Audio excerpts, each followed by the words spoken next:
and welcome to Lexington Remembers. Today's October 13th, 2015. Mary Gillespie started this program in the 1990s, and to date she has done she and her committee have done over 40 interviews of people who have a history here in town, people who can tell us a little bit about what Lexington was like way back when. She also would like me to put in a plug for anybody who knows anyone who would like to, or knows of someone who could be interviewed for this. They're always looking for new candidates who have a history here in town. Also, all these 40 interviews are on tape, and they're available at the Lexington Historical Society, they're available at our new community center, and at Cary Library. So with that quick little introduction, today we are pleased to be interviewing Edith Carlson and her son Rick, or Eric, I'm probably going to call him both. My name is Beverly Kelley, and with me is my husband Peter, and we've known the Carlsons all our lives, so we are especially pleased to be doing this interview with them this morning. So I'll give you a sentence or two of an introduction. Edith came to Lexington as a young girl and met Herb, and they were married here in town. They raised 3 children, and they all grew up here. The 3 kids all grew up here in town. And the family owned Carlson Florist at the corner of Grant Street and East Street for 63 years. But we're going to get to that later, certainly. So I guess maybe to start, should I ask Peter to perhaps ask Edith some questions about family background? I've been waiting for this opportunity. Now, as I understand it, you moved into town as a junior in high school. That's right. I came in my junior year. Yeah. And you graduated in 1941, and Herb graduated in 1940. Yeah. So could you explain to us how Lexington was when you moved in as a young girl and as a junior in the high school? Well, it was a lovely town then, with a lot of love expressed around. It's hard. I came from Arlington, and of course, arriving at high school in my junior year was a little difficult, sure. Yes. Left a lot of friends back in Arlington, I bet. I did, and getting to know everybody here was quite unusual. Anyway, I was happily welcomed by a lot, and that's where I first met Herb. Was in school, and he had invited me to a dance at the Boy Scout dance at the Hancock School in Troop 119. Was the first time that I had become acquainted with anyone. Was it, Edith, was it actually Hancock School or was it Hancock Church? I'm sorry, Okay, Hancock Church. And isn't the Boy Scout troop still there? It's still the same one. thriving. Yeah, that's amazing after all these years. And there used to be, every Saturday night, Miss Merrill had a dancing class at the high school, the old high school. Now, where was the old high school, Edith? It was Muzzy High School was both the junior high and the high school. Okay. At that time when I went there. And Saturday nights was a wonderful time to get acquainted with everybody, because they it was such fun to meet and learn how to dance. I think it was 50 cents on a Saturday night that I looked forward to going. I met Herb there too. But the first time you met him was at Hancock Church. Well, I met him in school, actually, first. Oh, okay. First date, you remember your first date? It was a dance at the Hancock Church. Yeah, that was the Troop first, 119. the first date that we had. That was the best date? It all downhill from there? And how long did you date her before you were married? No, we did. In his senior year, I was told that someone else was his girlfriend and that I could keep my hands off him. So I said, well, And who was that other person? Do you want to name her? yes, it was Barbara Coet. Barbara Couette. Oh, the co-ed The crowd. Couette crowd. And that was Win Couette's sister? Sister. Sister, okay. You'll have to forgive me. I'm 91 years old now, and my memory is getting a little rusty. But yes, and then of course Herb graduated and went into the service after the graduation, and I went into well, I had to take a postgraduate course because I wasn't old enough to go into nursing. But I went into nursing at the Lawrence Memorial School of Nurse for 3 years. Oh. And the time that he was in Marine Corps. in the Marine Corps. Okay. And it was through a bouquet of flowers that someone got at the hospital that I got back together with her. This woman had got flowers from Carlson's Florist, and I told her that I knew the son at one time from that florist, and she went home to Quincy and told her best friend that there was a nurse at Mass General that knew her nephew. It was Herb's aunt, and he came home from the Marine Corps that December and called me up at the hospital and invited me out, and it was from then on From then on. that Herb and I So it was the florist Got that together. brought you together. yes, Yeah, isn't that interesting? What year, Edith, what year were you and Herb married? 1947. Okay, after the war. Yeah, So he served in the war and you were a nurse during Yeah. the war years. I graduated in 1945 from the Lawrence Memorial, and we were married in 47. And In the old church of the Episcopal Church of Our Redeemer across the street. Right, From from where where the you- Redeemer is now. Yes. right, And now that's the Greek Orthodox Church. Yes. right. That's where you were married. Yeah. Okay. And Reverend Handley married them. Oh, Okay. a lot of people might remember And Reverend Handley. Reverend Har- Handley. Sure. Reverend Harold Handley married them. And Reverend Harold Handley married me also when Oh, I got married. oh, isn't that's a good? That's not good. a common thing. No, it's not. But So- you were married when you were 10, right? Only kidding on that one. So now, where did you live when you were first married? Down in, when we first married, we had an apartment on North Hancock Street because Herb was building this house at 6 York Street. This house that we're in today. Yes, Okay. he built that himself, and when we left on our honeymoon, it was only half built. There was no roof. So when we came back, we lived about a year at North Hancock Street in a little apartment there in the back of Amy Morse's home, and And then you came once this was done. You came here, when it was mostly done. mostly done, as we used to say, we had in order to go to the bathroom, we had to shut off all the lights because there was just petitions. Oh, no walls, just the studs. But that's been improved since then, I'm sure. But the house is, you've been living here ever since, and the house is complete now, right? When my first son was born, Ted, Herb laid the floor in the kitchen while I was in the hospital. So I came home to A new kitchen floor. a new kitchen. Which happens to still be there. Yeah. So that must, I know, Teddy and I graduated from high school together, and Peter. Yeah. So that was 1967 then, that Herb put the floor in there. No. When he Oh, I'm was sorry, when he was born. Oh, He was born in 49. Yeah, Sorry. so it was 1949. That's So there was a floor there. It didn't take 20 years. sorry about that. Wait a minute. Okay, so, but the house is, it's certainly finished now, isn't it, Edith? Or, well, no, I heard, There's parts upstairs that are still not finished. is that right? Yeah. Well, It you'll just- get to it. Well, we ran out of time and money, and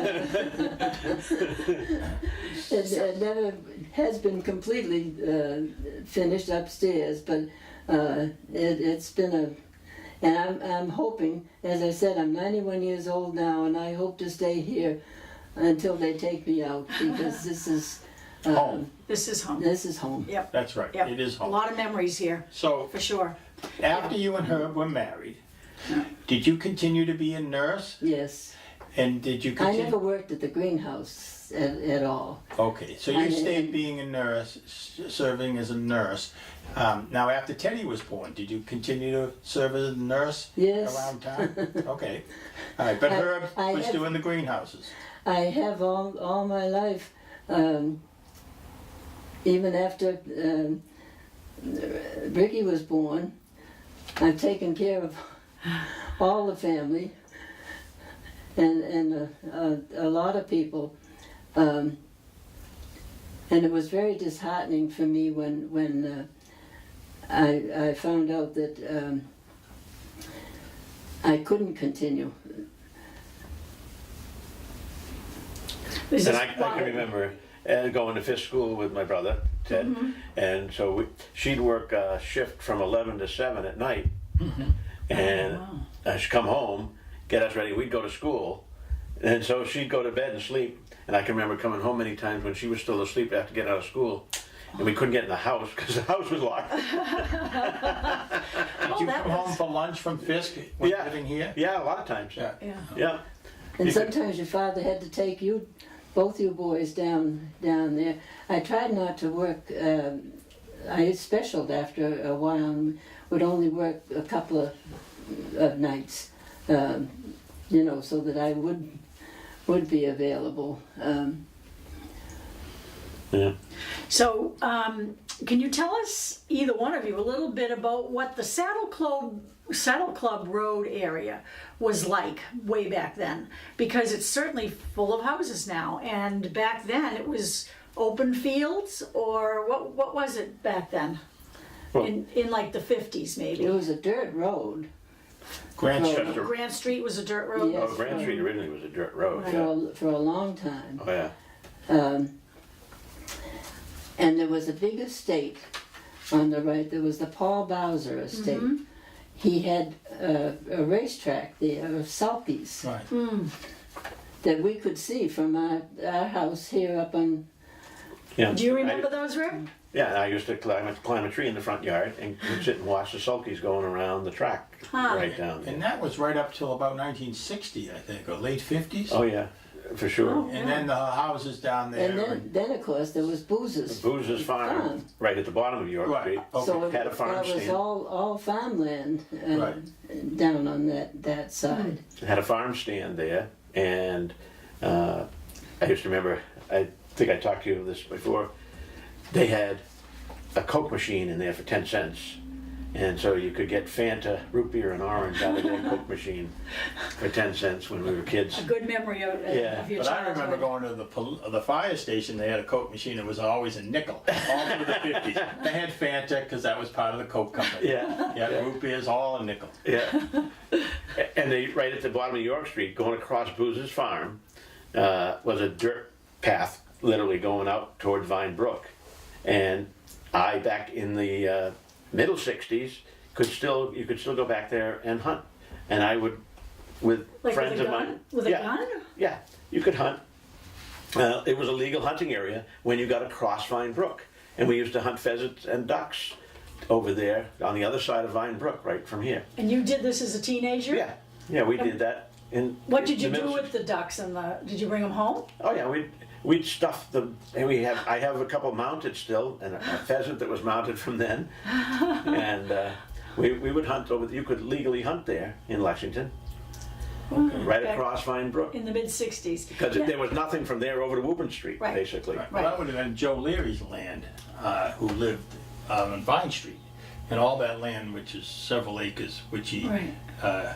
the town acquired not that many years ago. And then the open space that connects over to North Emerson Road, or Right, and- up in there. That's Well, we used to be able to walk out around down to Webb Bowser's. Street. We used to be able to walk around Bowser's and go out towards East Street, right across from Doran's. And there's a dirt road there, and Right. that was the way you could walk out, was going out that way. Okay. So anytime you were on the other side of Vine Brook, though, you could legally hunt. here in Lexington. Now, do you remember Vine Brook being wider than it is today? Of course. Oh, it was. Oh yeah, by far. I mean, it was By a. far. Well, they would dredge it out and they would use it for irrigation, I would imagine. Oh yes, for the farms. it was used Right. for sure. So you couldn't get over, well, even today you wouldn't want to go over because it's all marshy and, weedy. Yeah, I don't think you can even see it a lot of places now. No. It's so grown over. Yeah, Yeah. they don't keep it open. Yeah. And when we built this house, there was nothing around here. Gus Carlson came about the same time we did and built the house next door. The one across the street here has a 18-foot, what do I want? A turret in it. And there was a barn, a big barn down in the corner of Grand Street. Our land goes down to the corner there. Oh, it does. And the barn that used to be down there where the first house is Right. down there, that used to be a big barn. Oh. And I can remember when it was torn down, I can remember cutting myself bad in there one time because there was a big rock wall as the back of the barn that was right there. And did your mother stitch you up? Yeah, I don't remember. Well, you said something about some caves that used to be down somewhere. Yeah, well, as a kid, we used to go to further down Grand Street, just where it starts to turn, and up on the hills there that lead up to Granny Pond, there's big rock formations that literally had caves that you could crawl into, but the rocks were separated. Huh. And we used to go over there, and it was a perfect place to throw snowballs at cars coming around Grand Street because you could hide. This was in the 50s and 60s. Right. Things were different then, you know? So if we go back where Edith was in her early years here in the 40s, and starting your family and raising your family here, your husband, Herb, did he have a sibling that helped out at the greenhouses in the florist? Or was it his mother and father that ran it? No, his mother and father ran that. His mother ran that. I remember you from, She was the florist, and she really, that was her whole life, was that greenhouse. But Herb worked there And they all had- his years, didn't he? All his life, yeah. Yes. He worked there entirely. So he was the grower, and his He was mother, everything. Yeah, he fixed the cars, fixed the buildings, fixed the heat. he was everything. He did everything. He did everything, and when he died, I had to hire 10 people to take his one place. really. Oh, on the work down at the greenhouse. Yeah. Wow. He fixed cars. He ran the business. He did the floral work. He drove, and he was building this house at the same time. He just was amazing. Yeah. But it was his mother, Herb's mother, who was the florist. Right. Well, And father. they And the both did, father. but she was the one that really Did all the daily work. Yeah. Now, was Herb's father named Herb too? Johannes. JT. He was a JT. JT. Okay. He was another Theodore. The Theodore name, see, was Johannes Theodore Carlson. We've named Robert Theodore Carlson. His son is Jonas Theodore Carlson. And we have a great-grandchild that is Ezra Theodore. Oh, that's great. So the That's name wonderful. It has been carried on. Yeah. Right. When So- did Herb's father pass away? 1970. 71. Oh, okay. Oh. So Herb ran it after. 1970. He died in 1970. Yeah. Okay, And so when did his mother die? Oh, she didn't die till No. 1984. Oh, all right, because I remember her well. Yeah, behind she the was counter. 93 years old when she died. Yeah. So the building that was down there where the florist was housed, which is where you live now. I Right. mean, not the same building, but Right. the lot. The house I built on And that then Herb and his sibling and parents lived in a small house next door to that? Is that right? one. A two-room house, yeah. A two-room Literally house. had two rooms. Do you remember it, Rick? Oh, of course. Tell us about I it. tore it down, actually, in 1996, so I definitely remember it. Tell us about it. It literally was right next to the show. In fact, the two-room house was built before the showroom of Carlson Florist was built. There was the two-room house, and then the greenhouses were there. And they didn't build the showroom until, that wasn't built until 1939. But the little two-room house was there from 27 to 39. And it literally, you walked into that house, there was a living room in the front, and there was a ladder that went up to a loft where my father and his brother, Uncle Ivor, that's where they slept, and my grandma and grandfather slept in a pull-out bed in that living room, and in the back was simply a kitchen and a bathroom. In the bathroom. And there was a little porch on the back, and that was the entire house. That was it. That was it. Two-room house, basically. And underneath the house were two huge boilers, oil-fed boilers, that piped all the water into the pipes going through the greenhouses to heat the greenhouses. And so the only heat for the house was literally coming up through the floor was a pipe about 24 inches in diameter that came up about 4 feet from the floor, went out through the wall and over to the greenhouses. And that was the heat for the house because the boilers were heating from that boiler. Right, the boilers. Were the greenhouses used before the florist store opened? You Right. said that opened in 39? Or was Correct. built in 39? Right. Before that, the greenhouses was supplying florists in town, or was Yes. there still a retail part of the No, there wasn't really a retail bar. I think that's when they were growing flowers because they had growing the flower fields. market in Boston? Correct. Okay. And they had growing fields that went all the way down Grand Street, almost to Colony Road. Ah. So then, once they opened the retail part of it, they were selling to churches and. You know, I did all the churches in all the Lexington every churches in Saturday night. Yeah. I Hey, mean, I bought my share of corsages there. In the 60s. I don't remember being the recipient of any of those. I still got one to go on it. and I tell you something, I've always told people this, that working there delivering flowers all the time when I was old enough to drive and so forth. And of course, Saturday nights, we had to do all the churches in Lexington, literally, almost every church. We had keys to every church in town, and even a couple in Arlington. And so we had to make the flowers for Sunday morning churches and put them up there on Saturday nights. So I would do a lot of times have to deliver to all the churches, and usually it was like 6 or 7 o'clock on a Saturday night.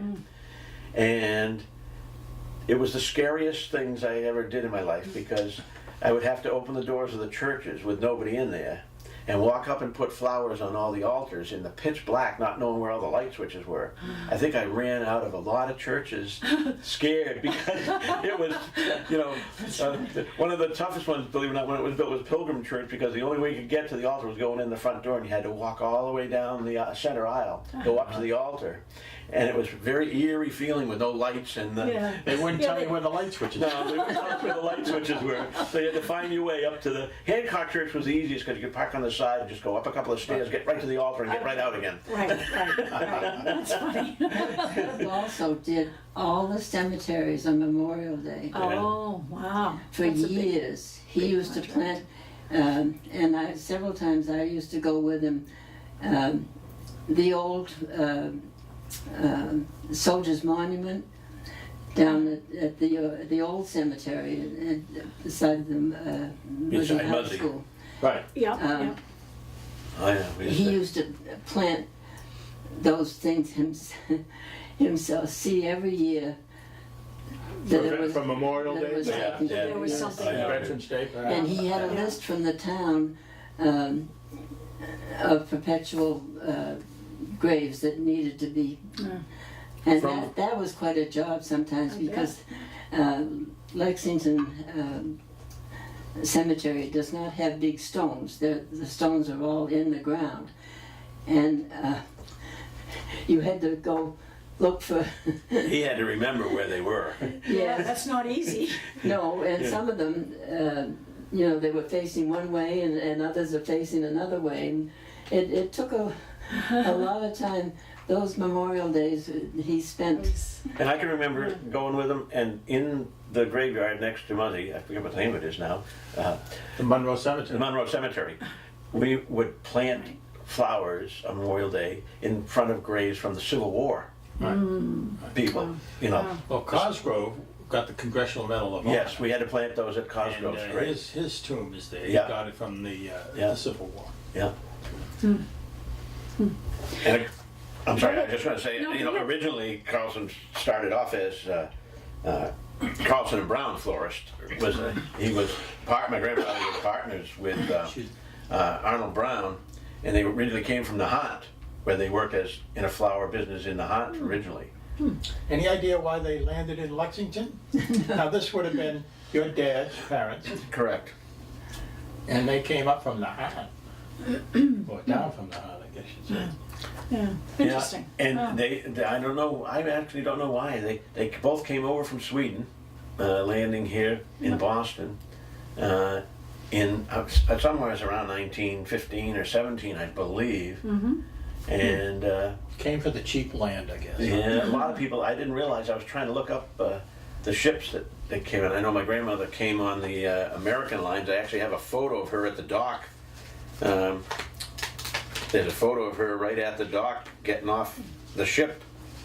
You're lucky to have Yeah. many of these things. There's an actual photo of her arriving. This in is the United- your. my grandmother. That's my grandmother. Oh, That- gee, That actually arrived on the What a American line. hat. yeah. Yeah. Well, she'll probably come in and take pictures. And my grandfather great. was then in the We'll go over Navy. Yeah, he one of was these. then in the Navy during World War One. They What, didn't go into the florist business right away. She was a domestic, and he worked for Nordstrom. really? What was that company's? That was before doing the Brown and Carlson in the Hot. Yeah, Uh-huh. Well, one thing I wanted to ask you about is I had heard something about a fire at the florist.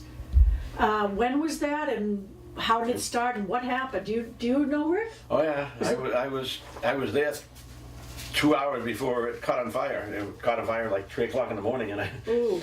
I had smashed my first car up in Newburyport that morning. I hit the on the ice on the Plum Island Bridge. I had slid off the bridge and smashed my 1961 Chevy, which was my first car. And so that night, my father took his trailer that he built and in the truck that he had, and we drove up to Newburyport and loaded the. It was in October, very cold day in October, and we loaded the car on and brought it back and parked it at the florist about 1 o'clock in the morning. And it was about 3 o'clock in the morning that the fire department called and the place was on fire. And that was a young fellow here in town who had actually broken in and poured gasoline around and lit it on fire. Really? And he was convicted of it. And back then, that was 1969, and he was convicted of it. And his sentence was he had to go into the military.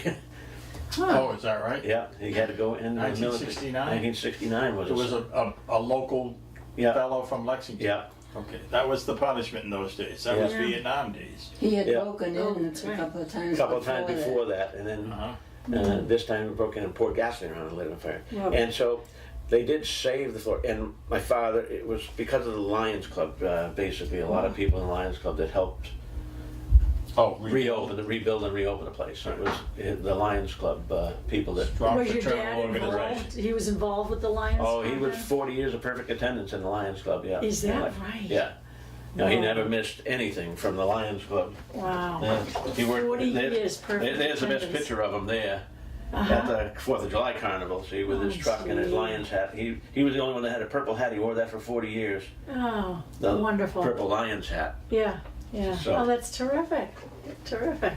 I was away in Maine that weekend at a funeral of a family member, and when I got home and saw that fire, it was so devastating. And Herb and his parents were sitting out in the garage. It was a Friday because they had a wedding the next day, and they still managed. Oh, they had to supply the flowers for that wedding. Yeah. And they managed to still do They it. still managed somehow. I could see them now sitting in chairs in the cold garage, trying to. Figure out- My father This way. manufactured the back garage into the florist showroom with the secretaries and the phones and the desks and everything until the front was rebuilt again. But they made it to the secretaries. May Waldron worked there for what, Oh, I don't know how many. 35 or years. 40 years, Really? and Britta Erickson. The two were secretaries there for almost as long as we can remember. and they worked out in the cold garage at desk with the phones and everything Wow. while the place was being rebuilt. Very interesting. A lot of history there. A couple of other things. One is you mentioned about the Lions Club and people helping each other. I heard a story at some point about Arlex Oil helping you out in a big way one winter, I guess it was. Do you know about Yes. that, Edith? I will never forget that. Herb was dying of pancreatic cancer. I had him home here with me. And what year would that have been? It was 1988. He died on Valentine's Day, which was a Sunday. But the Friday before, we'd had a big snowstorm. And unbeknownst to me, all of a sudden I felt the house was very cold. And I absolutely didn't have any oil. I called a company and they wouldn't come. I live on a hill, and my driveway is a very hilly, so that with the snow, they decided that they couldn't deliver And anything. this was the regular company you always use? Yes, And they wouldn't come? they wouldn't come, and I didn't know what to do. My husband was dying, and we were freezing here. I called Alex Oil. I wasn't a customer of theirs, and they came, parked their car down on Grand Street. They couldn't get up the hill, but they carried the oil up by hand to see that we were kept warm. Wow, And Herb died 2 days later. wow. And you've been a customer ever since? I've been a customer. I will leave it never to the- forget their Leave it kindness. to Arlex Oil. Yeah, that's a good story. Very good story. Very good story. Right. The kindness of others in a time of need is always a Right. good story. And so, how long did the florist stay in operation after Herb passed? Not very long. I had never had anything to do with the florist, and all of a sudden I was left. I couldn't even really mourn Herb. The next, I was left with this business, and none of my children, they had all worked there during off and on, but they all had careers of their own, and they weren't interested in, taking over the greenhouse. And I tried to keep it going. The girl that we had as a designer was very good, and she stayed on and did a lot of the work there, but I had to run the business end of it, and my daughter helped me out for a little while. And as I said before, I had to hire 10 people to take Herb's one place, because he did everything down there. And we ran it for what, about Just 8 months or so. Oh, really? And Okay. my father used to let an old Marine Corps buddy and classmate from Lexington High School that he was a classmate of, or knew in school, who was in the Marine Corps with him. A fellow, Fred Yaden, used to live in the little two-room house still. Oh, I knew Fred Eden. Okay? He was a carpenter. Right. Well, Fred, that's where he lived, was in that little two-room house. And I think my father was charging him $20 a month to stay there. Okay? That was the total rent, $20 a month. $20 a month? Right. Well, to heat that little house, you had to use the boilers that were underneath it. Right. So come November, after my father died, the first oil bill was like $3,000 for oil. And at $20, since the florist had now closed up, $20 a month didn't work with 3,000, so we had to tell Fred that he had to move. So you weren't able to sell the business, or you didn't try to sell No, on the we going didn't. business? Wayne Boozer, okay, bought the name Carlson Florist because it had the largest, both FTD, the Florist Transworld Delivery, that they had been involved with since the 30s.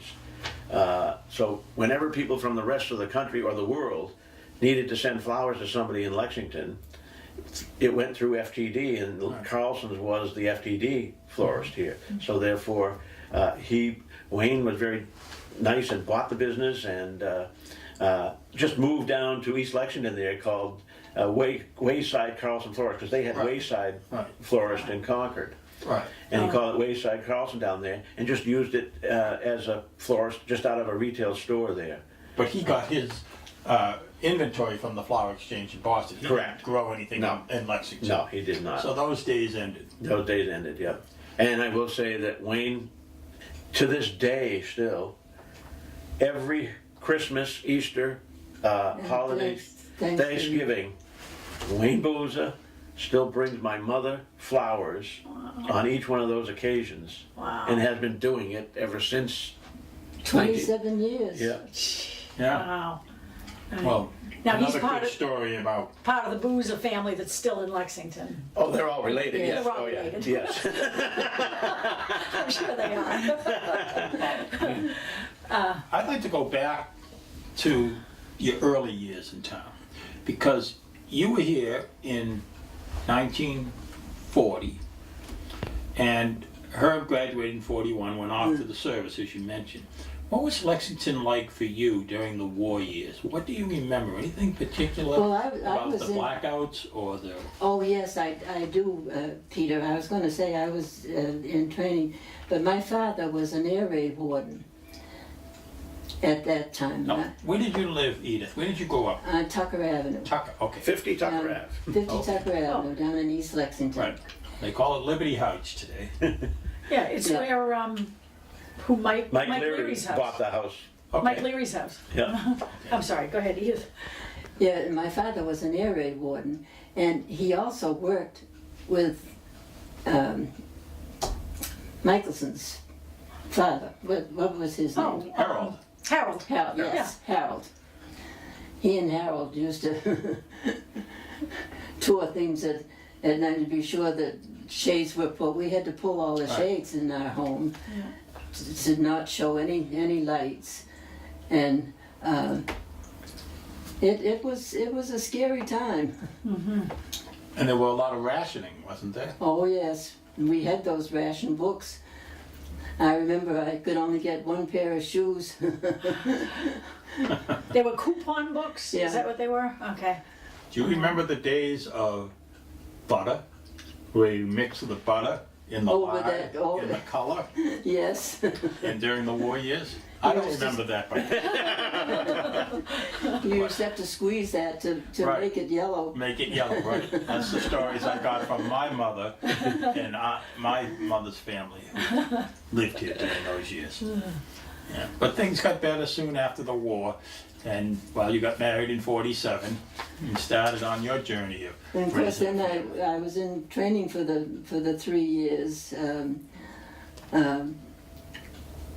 in between there too, and so in fact, when the war ended, I remember with that. Was there a great celebration Yeah. in Lexington on VJ Day or PE day. VE Day? Do you remember the? No, I don't, because as I said, I heard it at the Lawrence Memorial.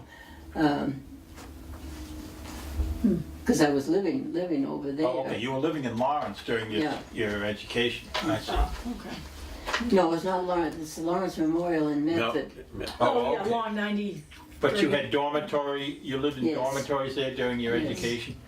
I see. I see. So that would have been in through 45. Yeah, You graduated from your education in 45. Oh, okay. I was there from 42, 3, 4, no, it was 3 years.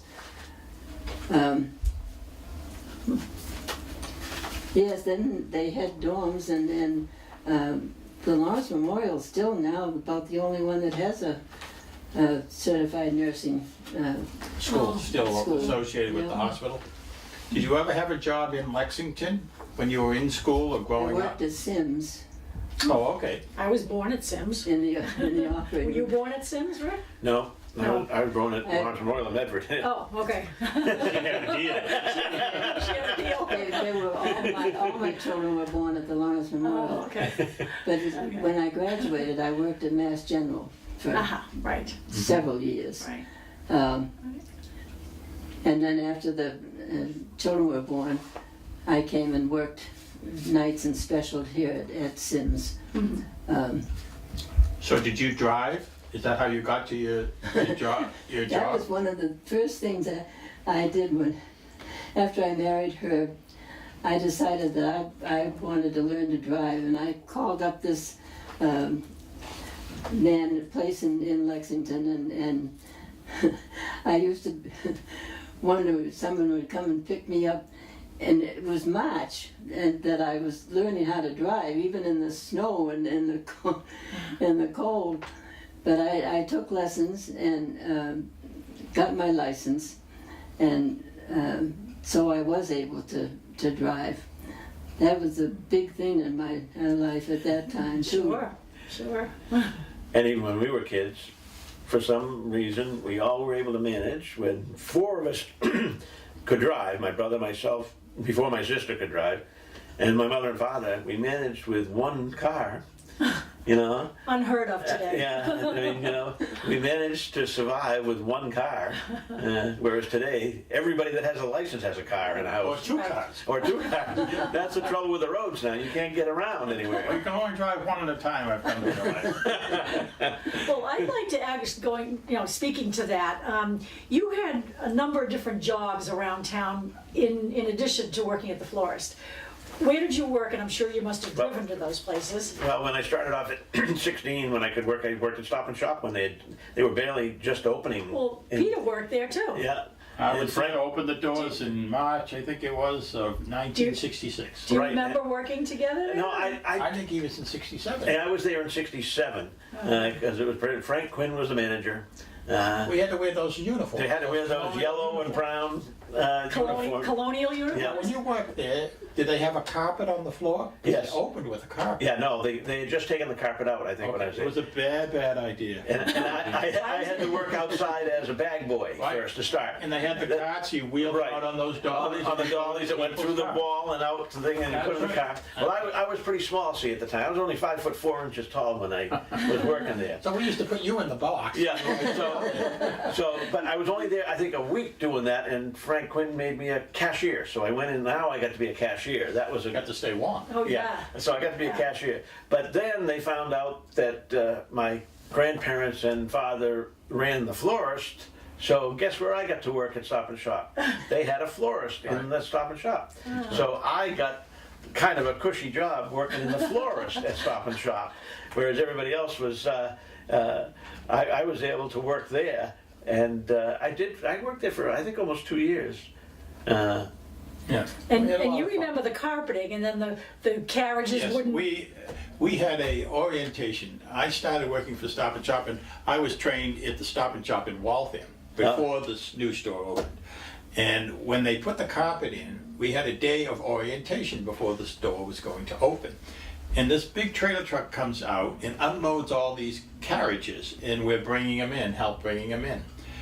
And they wouldn't move on the carpet because the wheels had a slight taper to them, Yeah. which was not an issue on a linoleum floor, but it caused the carpet to bind. It was even worse if you put some weight in your groceries and all. It was absolutely crazy. They didn't know what to do. We were supposed to open it in a day or two. Somehow, I don't know exactly how, they came up with another car, another carriage that had lined wheels, not beveled. Yeah. And so they worked on the carpet. But I'll never forget the orientation, and I don't know if it was Frank Quinn or one of the vice presidents or presidents of Stop and Shop, and they were so proud of this store. It had carpet in because this was 1966, and they told us all that in Lexington, they were so proud of this store because in Lexington, the citizens went to market. They didn't go to the store, and they were so obsessed with the idea of they were going to open a market, and people would come to market. The whole concept of this specialty about it, and to me it was just another grocery store. Across the street was A&P. Across the other street was First National. The 3 of them competed for business. Yeah. Stop and Shop one. Stop and Shop one. That's And then after I went to Northeastern, after graduating from high school, I went to Northeastern for just 2 years, and then went and worked at Grant's Gulf, next to the fire station for Jimmy Right. Grant, and I was doing mechanical work there, and literally was only there for about 8 or 9 months. And Frank Horgan, the service manager at Roche Chevrolet next door, Oh, yeah. hired me to come over and be a mechanic for the Roche Chevrolet. And that's where I worked for almost 10 years at Roche Chevrolet as a mechanic, and then last at the end as I was one of the last 3 employees when they closed Roche Chevrolet as a service manager. And that's when I opened my own coin business, Lexington Coin, down at 854 Mass Ave, January 16th of 1981. And so I've had that store now, Lexington Coin, for 35 years in town. So Now you're up on the corner of Bedford and North Hancock Street, right. Folsom's Right. Fish Market, Folsom's. Manor Spa. Manor Spa, no, the Manor Spa was out front. Right, that's This right. was Hancock Market. Hancock Market, The you're building was right. built in That was 1919. Right. It was a So, meat market originally. Where you worked, it was the fire station and then Grant's Gulf. Right. And then that's where, right next to Grant's Gulf, where the Liberties is today, Right, across from with the Roche Stop and Chevrolet. Shop, was where I remember Roche So, Chevrolet so well. therefore. But it was A&P You kept- before that. Right, it was Oh, yeah, I remember A&P. And so all my jobs there as a young person were Yeah. right at within Right.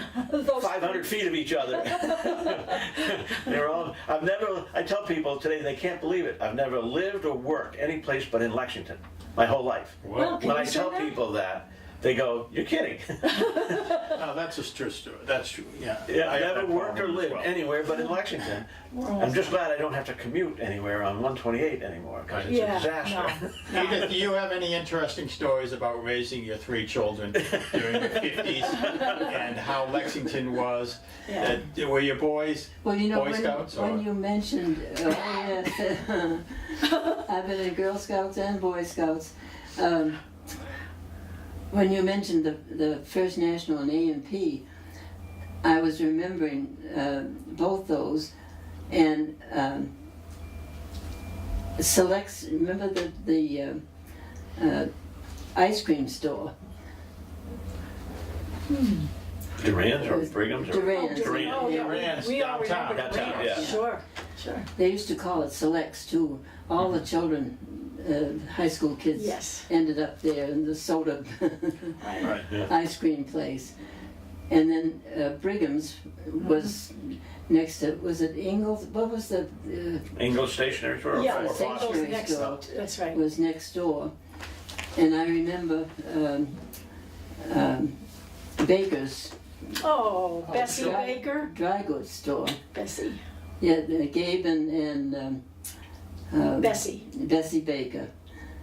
In fact, I took care of her as a nurse at one time. They were lovely people. She went to Brookhaven, I think, didn't she? And yes. Yes, yeah. Yeah, And no, the drugstore, there was one on the corner where the same wood, I guess it's still there, in the corner of Waltham Street. Oh, And- Colonial Pharmacy was there. Oh, yeah. Colonial Reed's. Pharmacy, that was, Reed's drugstore Blakey's. was. oh, Blakey's. Blakey was it? Blakey's was not, I Yeah. remember, we were not allowed to go into Yeah, Blakey's. yeah, It had yeah. some very questionable things for sale in there. We were not allowed to go in there were there. several. I mean, Jackie Ray's was there at the Theater Pharmacy. They had Right. a soda fountain. And Jaime Dudelsack had the Rexall drugstore Oh, Yeah. on the other side of Right. the avenue. And my best friend Bob Jackman, that we were best friends, we're still friends today. We just went on a cruise to Alaska this past spring together. When we grew up, we used to take our bicycles and work for Jaime Dudelsack. Oh, And we deliver his Rexall drug yeah. sales pamphlets in our bicycles, and he'd pay us a penny a piece to go all over town and drop them in people's mailboxes and so forth. Oh, that's So good. we used to ride our bicycles all over the place with the baskets on the back and Yeah, have these yeah. the pamphlets, and Yeah. Jaime Dudelsack would pay us a penny a piece to deliver those. Yeah. I remember pamphlets. Jaime. And Yeah. you didn't throw the whole pile of them in the trash and get your penny. He had too much integrity. Well, there were some interesting stores. There was the Minuteman Cafe along there too, right near Well, the Jaime's. Minuteman restaurant, Minuteman I can restaurant, tell you yeah. for a fact, my father and grandfather, I don't know when it started, they went to lunch every day at the Minuteman restaurant. Oh, really? Okay, Peter, the owner of the restaurant, Peter, Oppenheim was no, that was Peter's music shop next door. But the Minuteman restaurant, Yeah. they would go to lunch every day there. Huh. And they would park in the back, walk through the kitchen. You walk through the kitchen in the back, out to the front counter. Uh-huh. And as soon as they walked in, Peter would have 2 hamburgers on the grill for my grandfather, rare 2 hamburgers on a bun, and by the time he sat down at the counter, he'd bring out the same thing. And they had lemon meringue pie strictly for my father. But they ate lunch there The good every old day days, for the good old days. years and years and years and years and years. That's funny. The Minuteman restaurant. Yeah. Well, you saw a lot of changes, as we yeah, all have during yeah. the 50s and 60s in Lexington, Yes. raising your children. It's been a wonderful place to live. I kind of hate to see all these mansions going up, and there's 15 of them on Grand Street alone. Really. Yeah. It's Oh, changing yeah. the character of the town. Where a family could raise 3 children in maybe 1,000 square feet, they seem to need 6,000 or 7,000 square feet. too. Right. I mean, And we used to walk everywhere, and I took the carriage with these kids and walked them uptown, yeah. I can also remember growing up here on York Street. I could name you the people that lived in every house going up York Street, down Grand Street to the caves on the corner, all the way down Grand Street to East Street where the florist is. I could name you who lived in every one of those houses. And nowadays, I'm not even sure of the people that live diagonally across from me. I don't even know their names. When you're a kid, you tend to know everybody because they Yeah, have but the kids don't go out today the same way. the same. No, They're it's all totally programmed different. a lot more. It's a Yeah. different world today. Yeah, but they don't go out the same today. Is there Still a good anything? town. Oh, it's a wonderful town. It's the best. And doing a program like this shows people what Lexington used to be like. And it's still a wonderful place, but it's those of you that have been here a long time that helped make it what it is today. So we thank Took you. care of it. Is there anything else anybody? Well, I'd just like to say that my grandfather, when he was in the florist business here for as long as he was, he constantly, of course, he was in the Rotary Club. My father was in the Lions Club, but There had to be some conflict with that. my grandfather, he carried these with him all the time and would hand them out to people. It's called a Smiles, and it was Carlson Florist, a Smiles book that they were constantly handing these out. People love them. They're all jokes and so forth, and they're really fantastic.